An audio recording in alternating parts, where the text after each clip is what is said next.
With that, let's all just take one moment to, like, specifically me, take a minute and breathe and ground into this moment.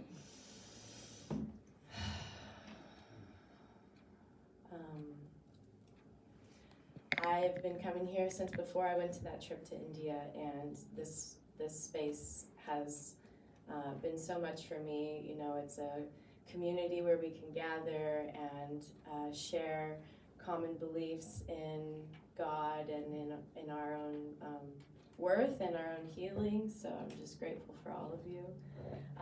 And with that, I'd like to begin. So in February of 2023, I went to India for the first time. It was a spiritual pilgrimage filled with fast-paced travel to see the various holy places and to learn about Hindu culture.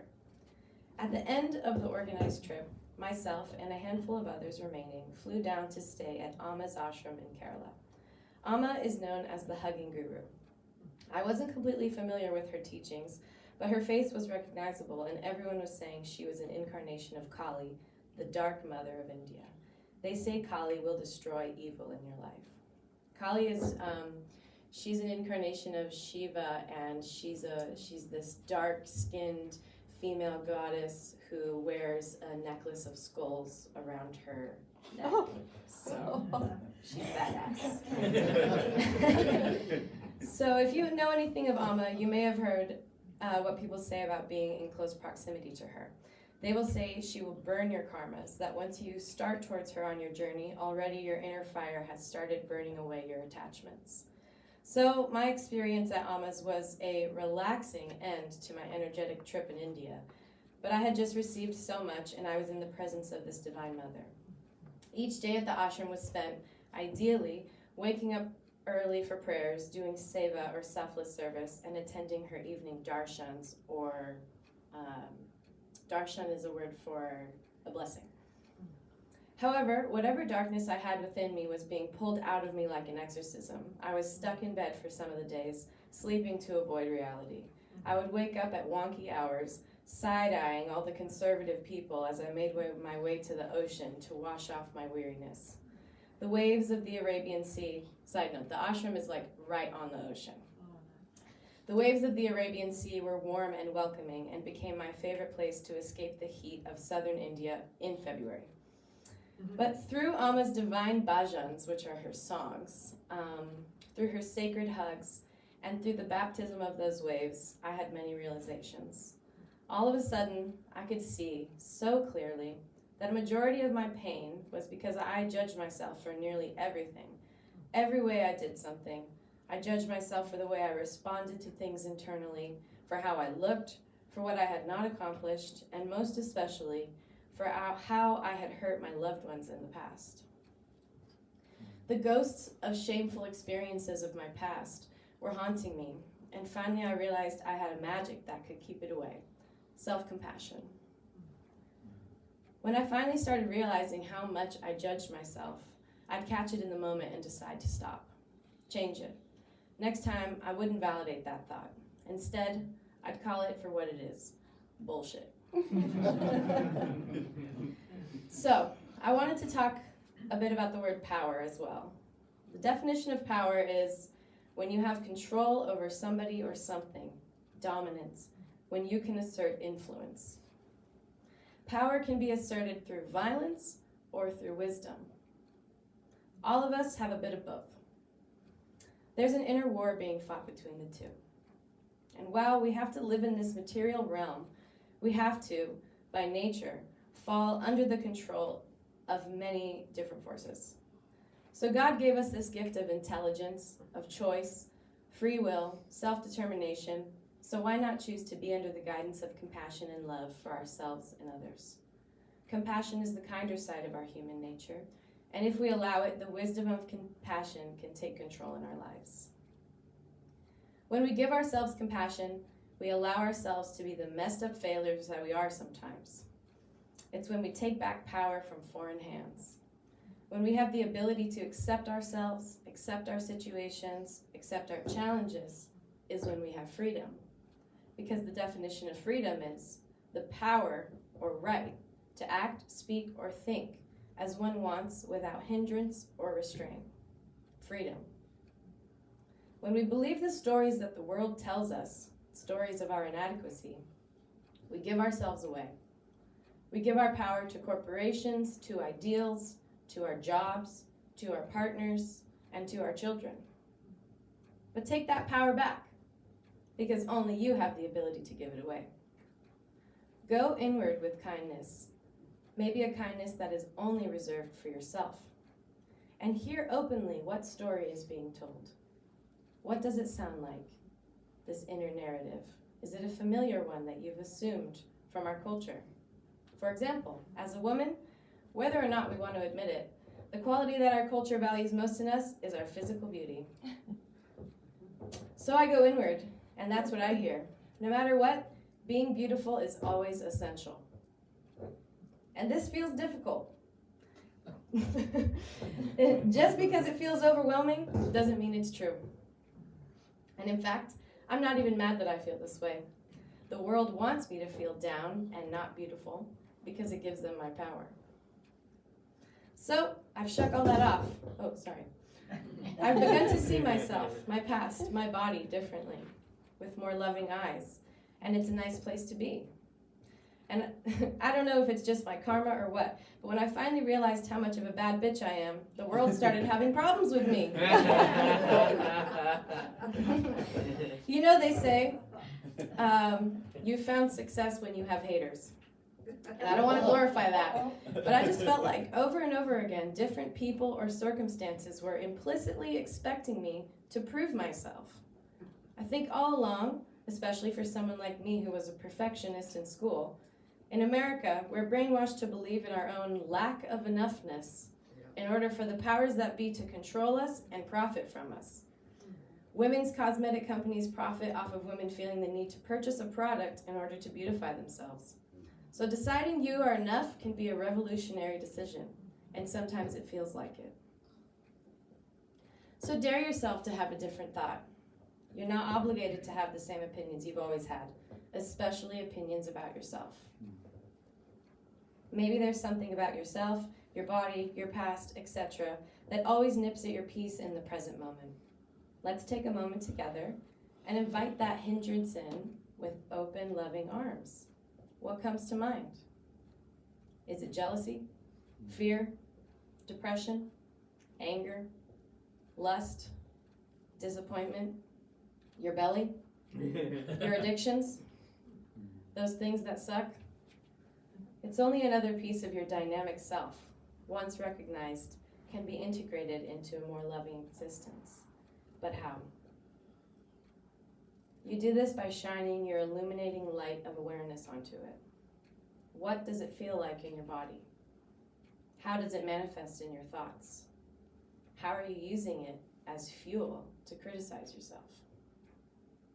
How often can you notice when it's around?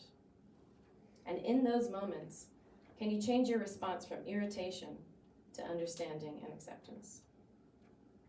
There's a great quote from Eckhart Tolle. It says, "The moment you realize you are not present, you are present." This is the same idea for being self-compassionate. The moment you realize you're not being kind to yourself is a graceful moment of self-compassion. This is especially relevant for folks who struggle with people-pleasing. I've heard people say, if only I could treat myself the way I treat others, meaning they're nicer to others than they are to themselves. I have to admit, not me. Forgiveness and patience is hard for me, especially for other people. The world has disappointed me. I've been stubbornly upset with the way things have gone, but I realized that I was developing a dark pit in my heart, and it was painful for me. As they say, resentment is like taking poison and waiting for the other person to die. And I judge myself for that petty and resentful quality within me. But I realized I needed more radical acceptance and compassion. Oftentimes we are the only ones who are able to give ourselves what we need. And even that can be a struggle. So be patient with yourself as you develop a new relationship with yourself. The only thing that really convinced my inner critic to chill on the hate was realizing how out of control I had become because of my self-hatred. My insecurities were being projected onto my loved ones. I felt like I couldn't see myself clearly in the mirror because of the haze of opinion being so thick. This inner critical voice, born out of a desire to succeed, to be good, to be loved, was turning me into a monster. When I realized I needed more compassion, it felt like a salve I could put on any wound, and it had special healing powers. That mean voice in my head always had so much power over me because it knew all my secrets and weak spots. But I finally found its weak spot, loving acceptance and compassion. Whenever my thought process would turn to self-criticism, I'd remember my oath to myself at Amma's ashram to be kinder, and that self-critical thought suddenly felt worn out and empty. Developing a different internal response is a conscious choice. I want to break down several techniques today. Firstly, you need to listen to how you respond to different triggering situations. That means stepping back and hearing the slew of opinions your brain is giving you at any given moment. Second, you're going to use the power of questioning to investigate the credibility of your thoughts. So when you're feeling down, ask yourself, is there a part of me that is judging myself right now? Is there something about myself that I feel bad about? Is this connected to a pattern of beliefs that I've adopted from the outside? When you ask your brain a question, it triggers a mental reflex called instinctive elaboration. Different parts of the brain are activated depending on the complexity of the question, pulling information from memory, logic, and reasoning centers. That was from the internet. In my words, you can make the subconscious conscious. Ask yourself where you are being overly critical, and that's where your work begins. Furthermore, keep an eye out for comparison in your thoughts. I heard this quote, and it really helps me to steer clear of any hidden ego maneuvers. They say if you feel inferior or superior, it's your ego talking. So when you're questioning yourself kindly, see if there's a subtle sense of inferiority or superiority. They usually alternate. And then you can use that as an alert that your ego is just talking bullshit. No need to believe it. Beyond the ego is oneness, where everybody's happiness and health are valued. Another helpful tip I learned in therapy is name it to tame it.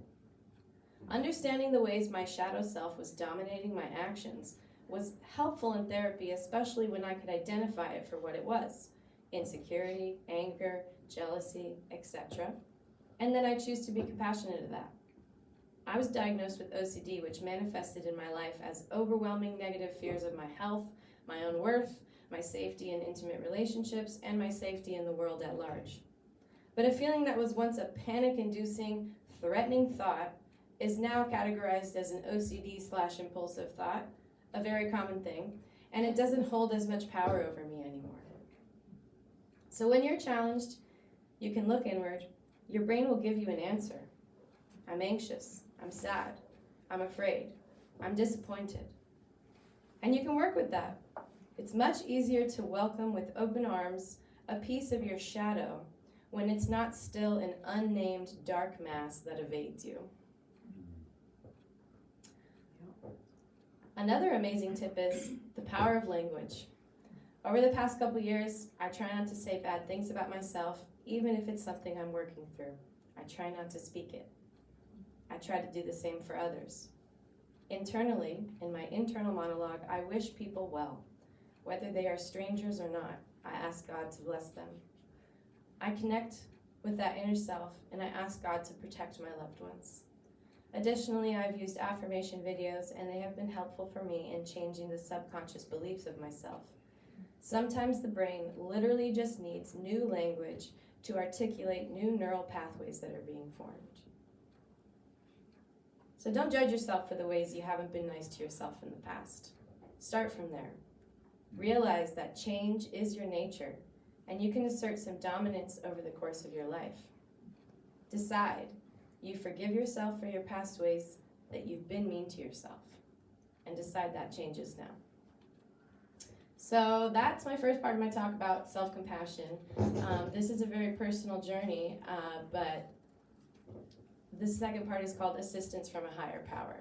So although this is a connection of like me with me, That is just God. So all of us in this room are blessed to be in association with each other and are blessed to gather here in remembrance of the greater picture. Each Sunday, we are reminded that we are part and parcel of God's body, and because of this fact, we are all inherently connected. This is true when we consider the air particles that go into one body and out the other, or the germs we pass from one another, or the energetic footprints we leave in a room. We are inextricably connected, and for that reason, everything we do has a powerful effect on our surroundings. But we are truly blessed who are willing to surrender to the unknown and give that unknown a worshipable name, God. When this figure, however it appears in your life, you are given divine assistance in all your struggles. You are given a guiding light, a benevolent presence in the universe that encourages you to believe in your healing. Healing happens through God's grace. Everything is God and God is everything. God wants you to embrace her with open arms, so do it. Realize you are a child of the universe, and sometimes children have to cry and scream with their arms raised before their mothers come to help. Make that plea with God, and God will show herself to you.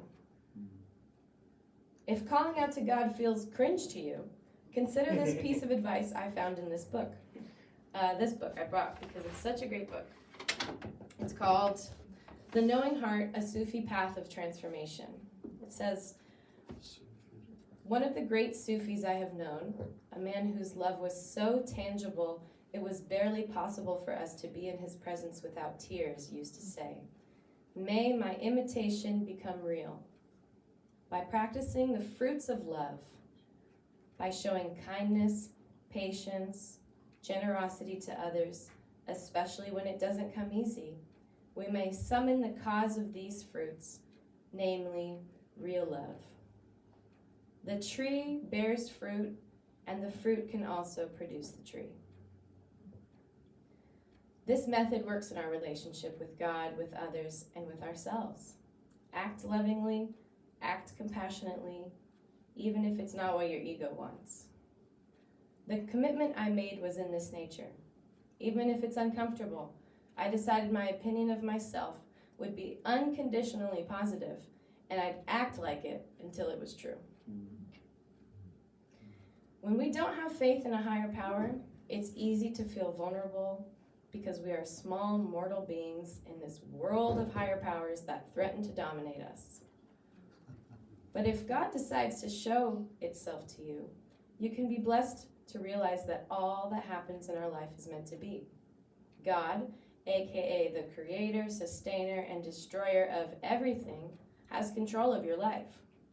With faith in God/the universe's plans, we can navigate the challenges of life easier. Recognize that nothing can go wrong when you believe in God's plan. How to account for the atrocities that are going on in the world? I can't say I have an answer for that. But those parts of life are also realities we have to accept. And with compassion for ourselves, for the victims, for the perpetrators, we can help the situation. We have to be nicer to ourselves first and be kinder to others.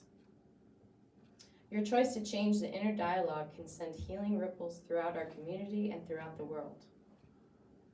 When you have faith in a higher power, you can feel more assured that your challenges are meant to be, that most rejections, heartbreaks, or pivots in your life are redirecting you towards your highest path. When we call in a higher power, we are emboldened to believe in the world and to believe in ourselves, to feel that you are meant to be here because there are no mistakes in God's plan. Working with the ego is a strenuous task, a lifelong garden that needs to be weeded and watered and protected, but it is well worth it. I feel so blessed for my connection to the universe, to Amma, to nature, to my satsang, which is you all, my spiritual community, for all contributing to my healing. I hope there was something in this talk today that you can take home with you.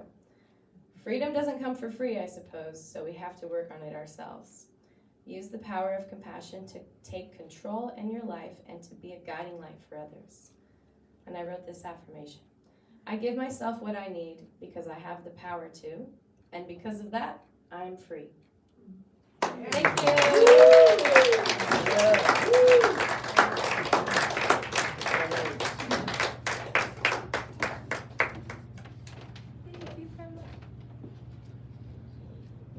That was amazing.